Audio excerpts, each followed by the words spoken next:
Ini bukan kisah sembarangan, tapi berdasarkan kronologinya ketika seorang penulis terkenal menjadi sumber malapetaka di mana dia diteror orang tidak dikenal hingga membuat dirinya depresi, tapi ternyata pelakunya adalah. Penasaran bagaimana selanjutnya? Siapkan makanan kalian dan let's go!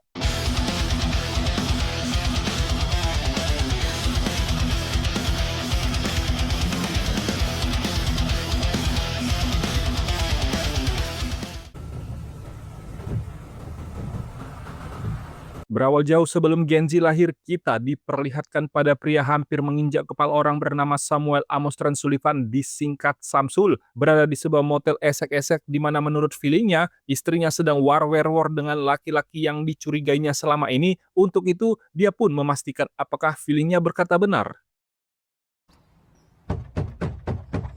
Dan 6 bulan sudah berlalu, di pagi hari datanglah seorang pria bertopi misterius bernama Shooter mengklaim bahwa seluruh cerita yang dibuatnya sudah ditiru yang kebetulan. Profesi si Samsul memang seorang penulis.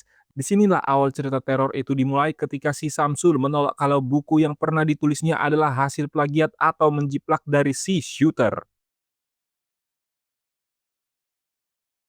Pria bertopi ini pun menunjukkan rasa kesalnya di mana kedatangannya justru dianggap seperti main-main dan kalau memang si Samsul melakukannya, si pria bertopi bisa mengajukan keberatan langsung ke agen percetakan, tapi si shooter pun menolak karena ini adalah masalah personal. Membuktikan kalau karyanya sudah dikopi, dia pun memberikan beberapa lembar kertas berharap si Samsul membacanya. Tapi si Samsul pun menolaknya kembali meskipun begitu, dia tetap meninggalkan salinannya di depan rumahnya.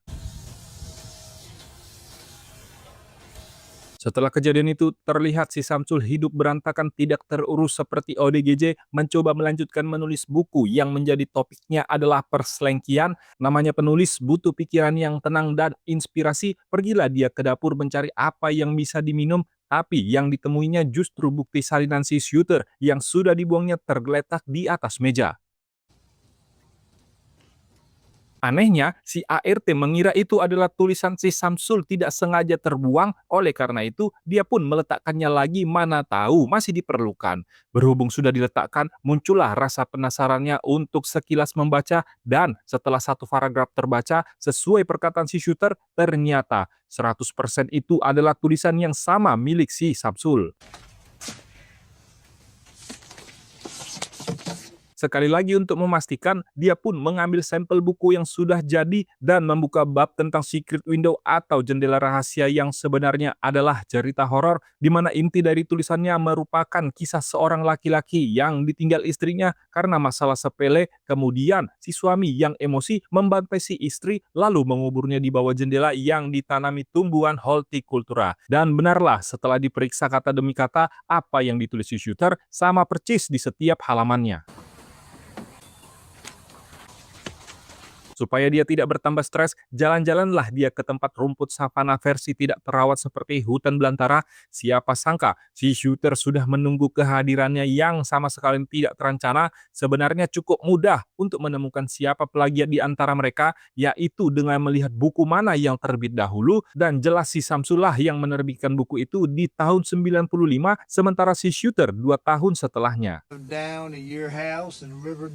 Si shooter justru tidak percaya seolah-olah itu adalah caranya untuk menghindari dari pertemuan yang selalu tidak terduga. Oleh karena itu, dia pun mengancam agar segera mengambil narasi aslinya di rumah mantan istrinya dalam kurun 3 hari atau sesuatu hal buruk akan terjadi.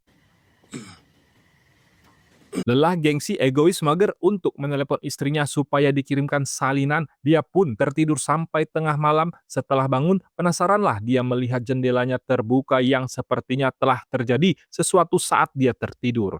Sebuah tulisan tertempel di secari kertas terpampang berisi reminder yang sepertinya dia tahu siapa pelakunya dan tujuannya apa, tapi yang bikin kaget adalah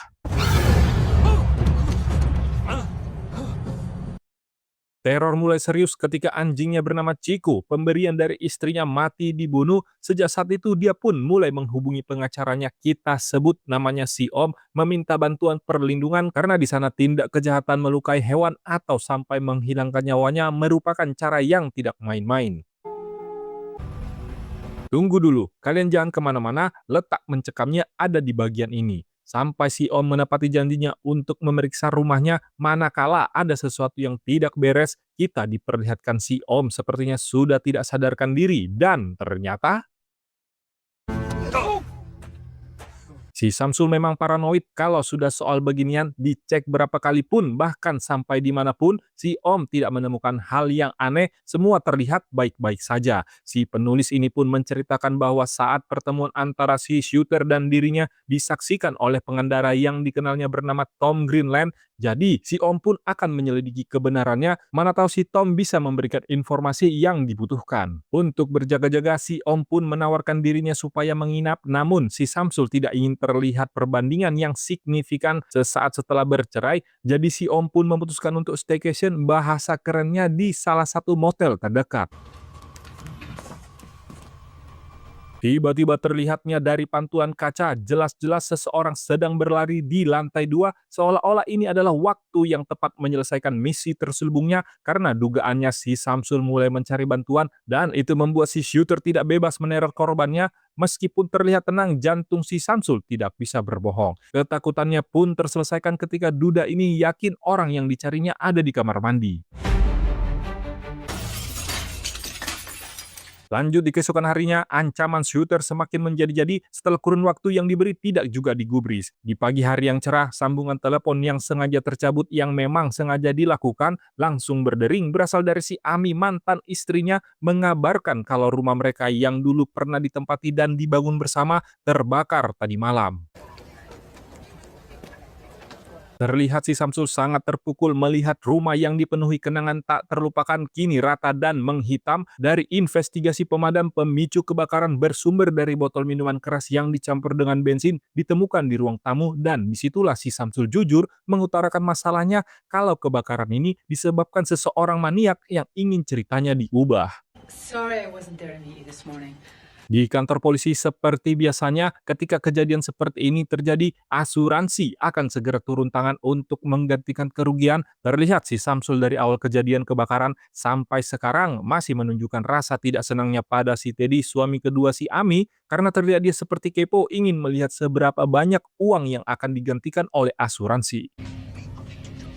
Wait, Lord, I need to ask you something. Dari awal sampai sekarang yang belum diketahui apa dan mengapa penyebab perceraian mereka, tapi yang jelas si Ami mulai mendekati suami barunya, terlihat ada rasa cemburu dan risih di akhir percakapan. Si Samsul mulai mencurigai bahwa si shooter adalah kiriman si Teddy untuk menyingkirkannya, tapi dibalut dengan permasalahan sepele. Kita berfokus kembali ke si Samsul yang diperankan oleh Johnny Depp mendapat kabar dari si Om di mana dia baru menginterogasi Tom Greenland yang pernah melihat si Samsul ngobrol dengan tersangka, karena sejauh penyelidikan ini si Om yang terkenal sebagai ahli mata-mata sama sekali tidak menemukan petunjuk atau keberadaan si shooter yang dinilai sangat mahir menyembunyikan diri. Dari hasil interogasinya terlihat si Tom Greenland mengatakan bahwa saat itu dia sama sekali tidak melihat siapapun teman berbicara si Samsul, namun yang diperhatikan dari perkataannya secara seksama oleh si Om, terlihat si Tom gugup di mana dia sepertinya mendapat ancaman dari shooter. Supaya masalah ini cepat selesai dan terklarifikasi secara jelas, mereka pun besoknya akan menuju ke rumah target si Tom Greenland. Malam tadi sepertinya pria ini tertidur pulas sampai-sampai ia bangun telat menjumpai si Om. Dia pun sadar kalau kunci mobilnya yang biasanya tergantung tiba-tiba sudah tidak di tempat, ditambah situasi semakin aneh di mana ada topi si shooter tergeletak di teras seolah-olah menandakan pertanda buruk akan terjadi.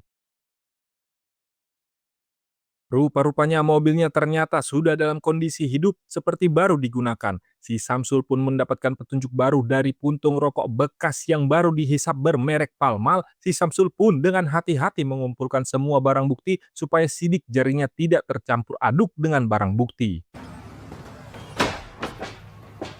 Di swalayan terdekat niatnya mau mencari rekannya tapi tidak ketemu, malah si Samsul memperhatikan si mamang penjual kebetulan menjual rokok yang dia cari. Bertanyalah dia ke si pemilik siapa orang terakhir yang membeli rokok itu, tentu dengan ciri spesifik, namun si penjual tidak pernah mendengar ataupun melihat sosok yang dimaksud.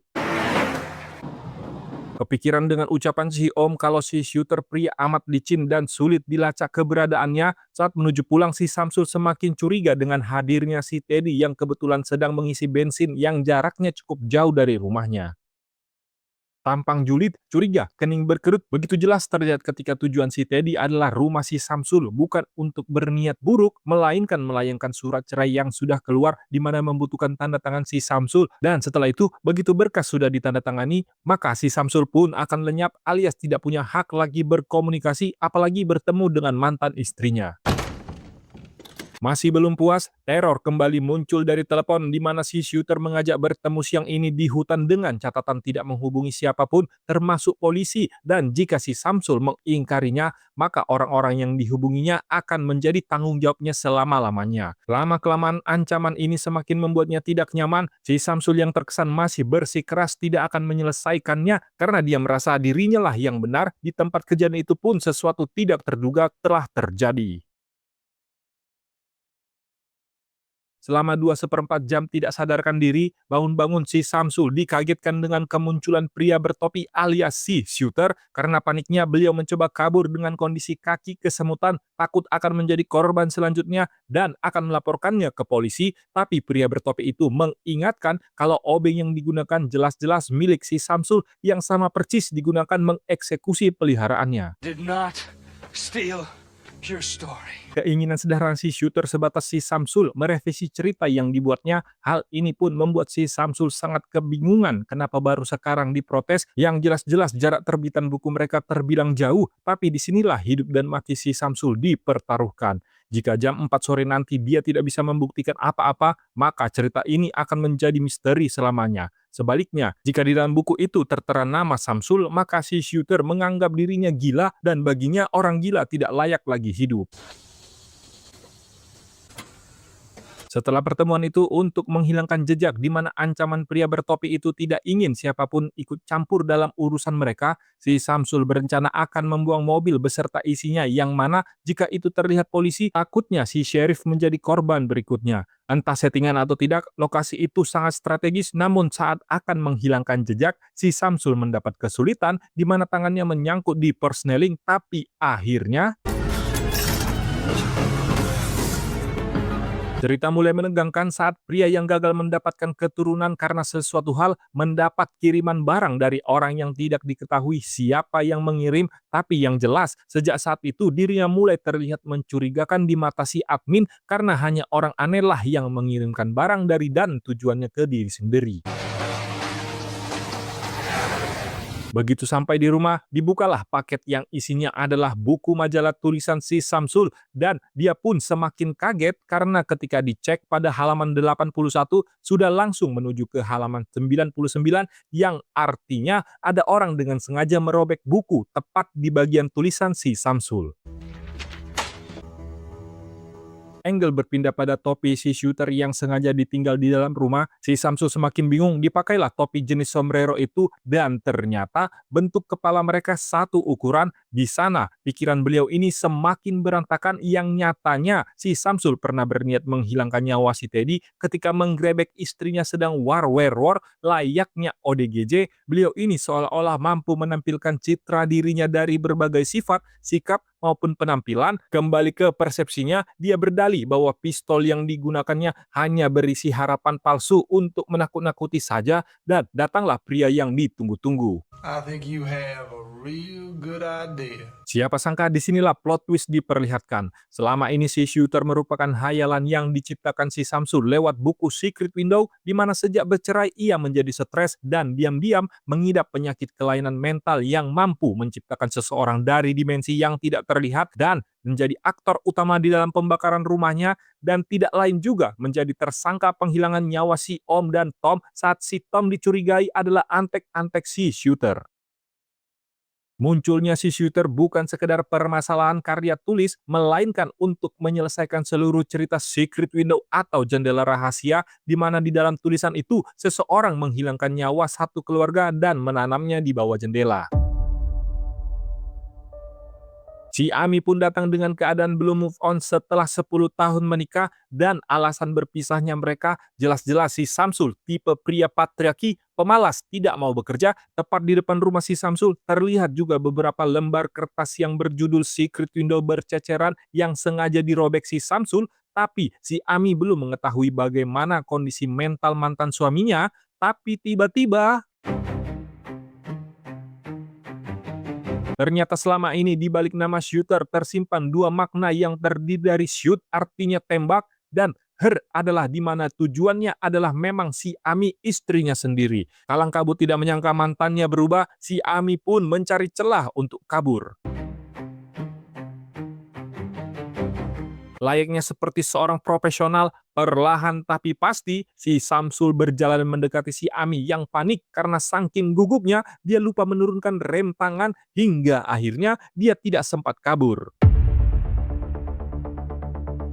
Kali ini si Samsul akan melengkapi cerita tentang Secret Window yang akan menjadi kisah nyata pembantaian suami karena perceraian. Tapi tidak secepat itu, si Teddy sejak dari rumah sudah melihat ada yang janggal dengan kepergian istrinya menjumpai mantan suaminya yang sepertinya mencurigakan, segera menyusulnya. Sayangnya teriakan si Ami yang kesakitan justru membuat si Teddy menjadi orang pertama bertamu dengan sang pencipta, disusul si Ami yang sudah tergeletak tak berdaya menunggu giliran selanjutnya. Adios amigos.